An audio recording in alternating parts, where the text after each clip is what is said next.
வணக்கம் நண்பா. இன்னைக்கு நம்ம இந்த வீடியோல எதை பத்தி ஷேர் பண்ண போறோம் அப்படின்னா கந்தரா சாப்டர் 1 படம் எப்படி தான் பார்க்க போறோம். வாங்க வீடியோக்குள்ள போறோம். இந்த படத்துல நீங்க பார்த்து முடிச்சதுக்கு அப்புறம் நிறைய எக்கச்சக்கமான பாசிட்டிவ்ஸ் இருக்கும். பட் இருந்தாலுமே படம் முடிஞ்சு வெளியே வரப்போ இவரை மட்டும் நீங்க பிரேஸ் பண்ணாம இருக்கவே மாட்டீங்க. அவரு தான் பாத்தீங்க அப்படின்னா ரிஷப் ஷெட்டி. அவரு தான் இந்த படத்தோட டைரக்டரும் கூட, ஆக்டரும் கூட. இப்போ அவர் டைரக்டரா என்னென்ன பண்ணிருக்காருன்றத ஃபர்ஸ்ட் இந்த படத்தோட பாசிட்டிவா நான் பார்க்க ஃபர்ஸ்ட் இவர் இந்த மாதிரி ஒரு ஸ்கிரிப்ட் ரைட்டிங் எழுதுனதே பாத்தீங்க அப்படின்னா ஒரு பயங்கரமான ஒரு கூஸ் பம்ப்ஸ்னே சொல்லுவாங்க. ஏன்னு கேட்டீங்க அப்படின்னா இந்த மாதிரி ஒரு டிவோஷனாலான ஒரு ஒரு ஒரு சாமி சம்பந்தப்பட்ட ஒரு விஷயத்த எப்படி ஒரு பேன் இண்டியானா பண்ண முடியும் அப்படின்ற ஒரு விஷயம் இருக்கு பாத்தீங்களா. அது அல்வா மாதிரி தூக்கி சாப்பிட்டு போயிட்டாருன்னே சொல்லுவேன். அந்த அளவுக்கு பாத்தீங்க அப்படின்னா வேற மாதிரி பண்ணிருக்காரு. படம் பாத்தீங்கன்னா ஆரம்பிச்சு மெதுவா பொறுமையா போகும். படம் ஃபுல்லா பாத்தீங்கன்னா ஒரு மாதிரி ஸ்லோ பேஸ்ல தான் போகும். அங்க ரொம்ப ரொம்ப ஃபாஸ்ட்னு சொல்ல முடியாது, ரொம்ப ரொம்ப ஸ்லோன்னு சொல்ல முடியாது. ஒரு மீடியம் ஒரு பேலன்சிங் ஸ்லோ பிளேஸ்ல தான் படம் ஃபுல்லா மூவ் ஆகும். ஒரு சீனா பாத்தீங்க அப்படின்னா நம்ம அழகா ஃபோக்கஸ் பண்ண வைப்பாங்க. அடுத்து என்ன நடக்க போகுது, அடுத்து நடக்க போகுதுன்னு சொல்லிட்டு ஒரு என்கேஜிங் ஃபேக்டர் பாத்தீங்க அப்படின்னா இந்த ஃபர்ஸ்ட் ஹாஃப்லயும் சரி, செகண்ட் ஹாஃப்லயும் சரி, அது அழகா பில்ட் பண்ணி பண்ணியிருந்தாங்க. அது எப்படி பண்ணாங்கன்னு எனக்கு சத்தியமா தெரியல. பட் இருந்தாலுமே அந்த அந்த ஒரு விஷயம் பாத்தீங்க அப்படின்னா நம்ம ரிஷப் ஷெட்டி டைரக்டரா பாத்தீங்கன்னா அந்த ஃபர்ஸ்ட் ஹாஃப்க்கும் செகண்ட் ஹாஃப்க்கும் அந்த ஒரு என்கேஜிங் ஃபேக்டர், அந்த கியூரியாசிட்டி ஃபேக்டர் பாத்தீங்கன்னா என்ன நடக்க போகுது, என்ன நடக்க போகுது, அடுத்து என்ன வரப்போகுது, அடுத்து என்ன வரப்போகுதுன்னு சொல்லிட்டு அந்த ஒட்டுமொத்த படத்தையே பாத்தீங்கன்னா ஒரு மாதிரி கியூரியஸா அந்த ஒரு என்கேஜிங் கரெக்டா கொண்டு போயிருந்தாரு. அது எனக்கு ரொம்பவே பிடிச்சிருந்துச்சு. அது மட்டும் இல்லாம இதை நம்ம ஒரு பேன் இண்டியனா எடுக்கணுன்றதுக்காகவே பாத்தீங்கன்னா கண்டென்ட்டா செம்மையா இருந்துச்சு. கண்டென்ட்டா பாத்தீங்கன்னா ஒரு டிவோஷனல் அந்த ஒரு கந்தாரா சப்ஜெக்ட் அதுவே பாத்தீங்கன்னா ஒரு பெரிய சப்ஜெக்ட். அதெல்லாம் ஒரு பாட்டுலயே சொல்ல முடியாது. அந்த அந்த ஒரு சப்ஜெக்ட் எடுத்துக்கிட்டு நம்ம சும்மா சின்ன ஒரு காம்பேக்ட் பிளேஸ்ல மட்டும் பண்ணக்கூடாது. நம்ம ஒரு பெருசா பண்ணணுன்றதுக்காகவே பாத்தீங்கன்னா மனுஷன் 5 வருஷமா இந்த படத்துக்கு வேலை பார்த்திருக்கான்னு சொன்னா இது இப்பதாங்க இந்த மாதிரி ஒரு 5 வருஷம் நான் வேலை பார்த்திருக்கேன் அப்படின்ற அந்த ஒரு விஷயம் பாத்தீங்கன்னா இப்பதான் இந்த படம் பார்த்து முடிச்சதுக்கு அப்புறம் தான் ஜஸ்டிஃபை ஆகுது. ஏன்னா இந்த படம் பண்றப்போ நிறைய பேர் இறந்து போயிட்டாங்க ஆக்சுவலி. அதெல்லாம் எதுவுமே இல்லாம அதெல்லாத்தையும் கடந்து அவங்க இறந்து போனதுக்கு ஒரு ஜஸ்டிஃபிகேஷன் கொடுக்கணும்ல. ஏன்னா அவங்க இறந்து போயிட்டாங்க, படத்தை போஸ்ட்போன் பண்ணி இல்ல படத்தையே ரிலீஸ் பண்ண மாட்டாங்கன்னா அப்ப அவங்க இறந்ததுக்கு என்ன ஒரு உத்தரவாதம். அந்த மாதிரி எதுவுமே இல்லாம இந்த படத்தை நான் ரிலீஸ் பண்ண போறேன், அவங்களோட எஃபோர்ட்டுக்கும் இந்த படம் கண்டிப்பா ஒரு மிகப்பெரிய ஒரு ஒரு அப்ரிஷியேட் கொடுக்கப்படும் சொல்லிட்டு தெரிஞ்சு அதை இந்த படத்தை ரிலீஸ் பண்ணிருக்காரு. உண்மையாவே சொல்றேங்க, நீங்க எல்லாம் இந்த படத்தை தியேட்டர்ல மட்டும்தான் நீங்க பார்க்கணும், வேற எங்கேயுமே பார்க்க கூடாது. நீங்க ஓடிடில பார்த்தா கூட பாத்தீங்க அப்படின்னா இந்த படத்துக்கு ஒரு மிகப்பெரிய ஒரு எக்ஸ்பீரியன்ஸ் சுத்தமா கிடைக்காம போயிருங்க. அதுதான் இந்த படத்தை ஒரு பேன் இண்டியன் ஸ்கேலா பண்றதுக்கு பாத்தீங்க அப்படின்னா பயங்கரமா பண்ணியிருக்காருங்க. உண்மையா சொல்றேன், வேற மாதிரி பண்ணியிருக்காரு. ஆக்சுவலி எனக்கு ரொம்பவே பிடிச்சிருந்துச்சு. அந்த காடு சம்பந்தப்பட்ட விஷயத்த காமிக்கிறதா இருக்கட்டும், அப்புறம் ராஜாவோட சம்பந்தப்பட்ட சாம்ராஜ்ய படத்தை சம்பந்தப்பட்ட ஒரு விஷயத்த காமிக்கிறதா இருக்கட்டும், எல்லாமே பாத்தீங்கன்னா ஒரு பேன் இண்டியன் ஸ்கேலா பண்ணது எனக்கு இந்த படத்துல ஒரு மிகப்பெரிய பாசிட்டிவ் பட்ட விஷயமா பட்டுச்சு. இப்போ as an actor Rishabh Shetty என்ன பண்ணிருக்காருன்றத இந்த படத்தோட 2வது பாசிட்டிவா நான் சொல்ல போறேன். ரிஷப் ஷெட்டி பாத்தீங்க அப்படின்னா இந்த படத்துல நார்மலான ஒரு ரோல் தாங்க, நார்மலான ஒரு சிம்பிளான ஒரு ரோலு.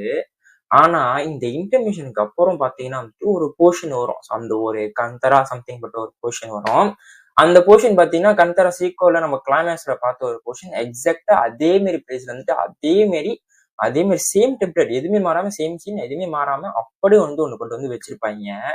அதுல மனுஷன் பண்ணிருப்பாரு பாருங்க ஒரு பெர்ஃபார்மன்ஸ். எப்பா சாமி, நம்ம தியேட்டர்ல பாக்குறப்ப நம்மளுக்கே கதி கலங்கி போயிடும். அந்த மனுஷன் பண்ண பெர்ஃபார்மன்ஸ் வேற மாதிரி பண்ணிருப்பாருங்க. அந்த கந்தாரா ஒண்ணு வந்துச்சு அப்படின்னா மனுஷன் ஆவி பூந்துரும் போல, உண்மையாவே ஆவி பூந்துரும் போல. அந்த அளவுக்கு பாத்தீங்கன்னா வேற மாதிரி பெர்ஃபார்மன்ஸ் பண்ணிருக்காரு. அதையும் தாண்டி கிளைமேக்ஸ்ல ஒண்ணு பண்ணிருப்பாரு பாருங்க. எப்பா, அதெல்லாம் உண்மையா சொல்றேங்க. அதெல்லாம் நம்ம தியேட்டர்ல போய் பார்க்கணுங்க. தியேட்டர்ல பார்த்தா மட்டும்தான் அந்த எக்ஸ்பீரியன்ஸ் நம்மளுக்கு கிடைக்க முடியும். சும்மா போயிட்டு ஓடிடில எல்லாம் போய் பார்த்தோம் அப்படின்னா நம்மளுக்கே அந்த எக்ஸ்பீரியன்ஸ் சுத்தமா இல்லாததுனால படமே நல்லா இல்லைன்னு சொல்லிட்டு போயிடுற மாதிரி இருக்கும். அந்த கிளைமேக்ஸ்ல ஒரு விஷயத்த பண்ணிருப்பாரு பாருங்க. அதெல்லாம் ப்ராப்பரா ஹோல்டு பண்ணி அது நம்பகத்தன்மையா இருக்கணும். உண்மையாவே கந்தாரான்ற ஒருத்தவங்க இருந்தாங்க அப்படின்ற அந்த ஒரு விஷயத்த உண்மையாவே அந்த ஒரு கேரக்டர் ஹோல்டு பண்ணி அதுக்கேத்த மாதிரி வாழணும். அப்பதான் முடியும். அது கொஞ்சம் மிஸ் ஆச்சு அப்படின்னா கண்டிப்பா ட்ரோல் மெட்டீரியலா போயிடும். அது எதுவுமே இல்லாம எப்படி நடிக்கணும் அப்படின்ற ஒரு விஷயத்த நினைச்சுக்கிட்டு அது அழகா ப்ராக்டிஸ் பண்ணி பண்ணியிருக்கா பாருங்க கிளைமேக்ஸ்ல. கிளைமேக்ஸ் தாங்க. கிளைமேக்ஸ் தான். கிளைமேக்ஸ் தான் இருக்கிறதுலயே வந்துட்டு இந்த படத்திலே இருக்கிறது தி பெஸ்ட் திங்னே சொல்லுவேன். ஸோ அந்த அளவுக்கு பார்த்தீங்கன்னா, வேற மாரி வந்து பண்ணியிருக்காரு. ஸோ படம் பார்த்தீங்க அப்டின்னா வந்துட்டு நார்மலா தான் போகும். கிளைமேக்ஸ்ல ஒரு பண்ண பெர்ஃபார்மன்ஸ் படம் தூக்கி சாப்பிட்டு போயிருச்சுங்க. ஸோ அதுதான் வந்துட்டு ரிஷப் ஷெட்டி நான் இப்படி சொல்லக்கூடிய ஒரு 2வது ரிவ்யூ. 2வது பாசிட்டிவ்னே சொல்லுவேன். ஸோ அந்த அளவுக்கு பார்த்தீங்கன்னா வந்துட்டு பெர்ஃபார்மன்ஸ் வந்து மிரட்டி விட்டுருக்காரு. ஸோ அவர தாண்டி பார்த்தீங்கன்னா, ருக்மிணியும் பார்த்தீங்க அப்டின்னா வந்துட்டு இந்த படத்துக்கு மிகப்பெரிய ஒரு ஸ்கோப் குடுத்துருக்காங்க. நானும் நெனச்சேன் சும்மா ஹீரோயின் போல வந்துட்டு போறவங்க போல அப்படின்னு தான் நெனச்சேன். பட் இருந்தாலுமே அவங்க தான் இந்த படத்துக்கே வந்து ஒரு டர்னிங் பாயிண்ட்டா வந்து அமையறாங்க. ஸோ அந்த சர்ப்ரைசிங் ரிவீல் பண்றப்போ பார்த்தீங்கன்னா வந்துட்டு பயங்கரமா வந்து இருந்துச்சு. எனக்கு ரொம்பவே புடிச்சிருந்துச்சு ஆக்சுவலி இந்த ருக்மிணியோட கேரக்டர். ஸோ அவங்களா இருக்கட்டும், ஜெயராம் சாரா இருக்கட்டும், நான் நெறைய பேர் பார்த்தீங்க அப்டின்னா வந்துட்டு அவங்க குடுக்கப்பட்ட பெர்ஃபார்மன்ஸ் வந்து நீட்டா பண்ணியிருந்தாங்க. இந்த படத்த அவங்க உலகத்துக்கு கொண்டு போய் நம்ம எக்ஸ்பீரியன்ஸ் பண்ண வச்சதுக்கு ஒரு முக்கியமான டெக்னிக்கல் டீம் யாருன்னு கேட்டீங்கன்னா வந்துட்டு ஆர்ட் டைரக்டர் தாங்க. ஸோ உண்மையாவே சொல்றேன். இந்த படத்தோட ஆர்ட் டைரக்டருக்கு ஒரு மிகப்பெரிய சல்யூட் குடுத்தே ஆகணும். ஸோ இந்த படம் வந்துட்டு ஒரு ஹிஸ்டாரிக்கல் சம்மந்தப்பட்ட ஒரு சப்ஜெக்ட் அப்படின்ற விஷயத்த வச்சுக்கிட்டு, எந்த அளவுக்கு சூப்பரா வந்து அத மாடிஃபை பண்ணி நம்ம வந்து அந்த உலகத்துக்கு கொண்டு போக முடியுமோ, அவங்க ட்ரெஸ்ல இருந்து, அவங்க இருக்கிற வீடுல இருந்து, அவங்க இருக்கிற அந்த பிளேஸ்ல இருந்து எல்லாத்தையும் பார்த்தீங்கன்னா வந்துட்டு டோட்டலா ஒரு பழைய காலத்துல இருக்கிற மாரியே வந்து பண்ணியிருந்தாங்க. ஸோ அதுவா இருக்கட்டும், பேக்ரவுண்ட் ஸ்கோர் மொதற்கொண்டு பார்த்தீங்க அப்படின்னா வந்துட்டு ரொம்ப கிளாசிக்கலா இருந்துச்சுங்க. எதுவுமே போட்டு அடிங்கன்னு சொல்லிட்டு எதுவுமே அடிக்காம, இந்த படம் வந்து முழுக்க முழுக்க ஒரு டிவோஷனலா சம்மந்தப்பட்ட ஒரு சப்ஜெக்ட். அப்படி இருக்கிறப்போ நம்ம கிளாசிக்கலா இருந்தா மட்டும் தான் வந்து நம்ம அந்த படத்த வந்து ஃபுல்லா வந்துட்டு த்ரூ அவுட் அந்த படம் வந்து பார்த்தீங்கன்னா வந்துட்டு எக்ஸ்பீரியன்ஸ் பண்ண முடியுன்றதுக்காகவே பார்த்தீங்கன்னா வந்துட்டு, சூப்பரா வந்து அந்த பேக்ரவுண்ட் ஸ்கோர் வந்து போட்டு அந்த கிளாசிக்கல் பிஜிஎம் வந்து போட்டிருக்காரு. ஸோ அதுவா இருக்கட்டும். அதுக்கப்புறம் பார்த்தீங்க அப்படின்னா வந்துட்டு, இந்த படத்தோட பட்ஜெட் ஆக்சுவலி எனக்கு எவ்வளோன்னு தெரியல. பட் இருந்தாலுமே எனக்கு தெரிஞ்சு குறைவா தான் இருக்கும். கன்னடா இண்டஸ்ட்ரியில பார்த்தீங்கன்னா, பட்ஜெட் அந்த அளவுக்கு பெருசா செலவு பண்ண மாட்டாங்க. பட் கன்டென்ட்டா வேற மாரி பண்ணுவாங்க.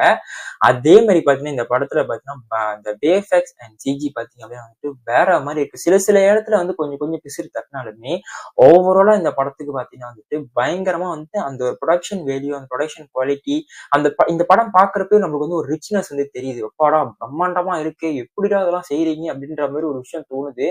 அதுவும் பார்த்தீங்கன்னா, படம் ஸ்டார்ட் பண்ணி ஒரு 5 நிமிஷம், 10 நிமிஷத்துல ஒரு காட்டுக்குள்ள ஒரு மரத்த காமிப்பாய்ங்கங்க. அது வந்து ஆல்ரெடி வந்து ட்ரெய்லர்ல காமிச்சிருப்பாய்ங்க. எப்பா சாமி! அது ஸ்க்ரீன்ல பார்க்கறப்பவே பார்த்தீங்கன்னா, அவ்ளோ குவாலிட்டியா இருக்கு. எப்படி இதெல்லாம் செய்றாய்ங்கன்னு தெரியல. ஸோ அதுக்கப்புறம் அந்த கிளைமேக்ஸ்ல ஒரு விஷயம், எப்பா! இதெல்லாம் வந்துட்டு இதுதான் சொல்றேனே, இதெல்லாம் வந்துட்டு ட்ரூலி மேட் ஃபார் த தியேட்ரிக் எக்ஸ்பீரியன்ஸ்ங்க. இதெல்லாம் வந்து நம்ம டிவில பார்த்தா சத்தியமா சொல்றேன் எடுபடவே எடுபடாது. ஸோ உண்மையா சொல்றேன் அந்த விஎஃப்எக்ஸ், சிஜி வந்து அவ்ளோ குவாலிட்டியா இருக்கு. எப்படிதான் செஞ்சாங்கன்னு தெரியல. ஒவ்வொரு ஃப்ரேமையும் பார்த்தீங்கன்னா வந்து செதுக்கியிருக்காரு அந்த மாரி விஷா ஷெட்டி அவங்க டீமும்.